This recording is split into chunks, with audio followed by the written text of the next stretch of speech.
वो मेहरबां हो जाए और पूछे क्या चाहिए। कहूँगा तू जैसे पहले था हूबहू चाहिए। आग लगाता है तेरा ये बदला हुआ लहजा, जो सैराब करे रूह को वो गुफ्तगू चाहिए।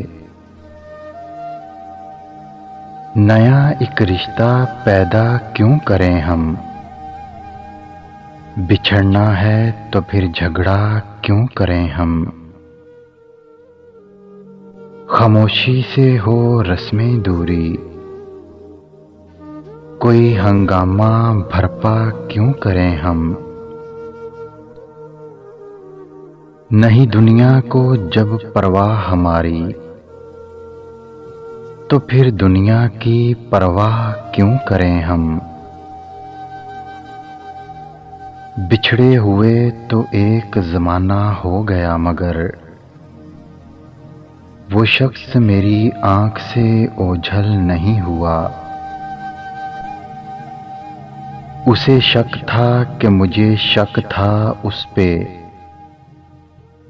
मुझे शक था कि मेरा हक था उस पे।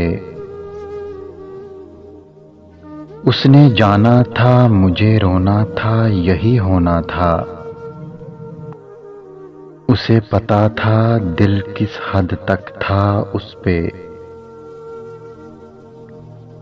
अब ना किसी का दिल दुखाएंगे, अब ना किसी पर हक जताएंगे। अब यूं ही खामोश रहकर दो पल की जिंदगी बिताएंगे। अगर वीडियो अच्छी लगे तो लाइक करें, शेयर करें और मेरे चैनल को सब्सक्राइब करें।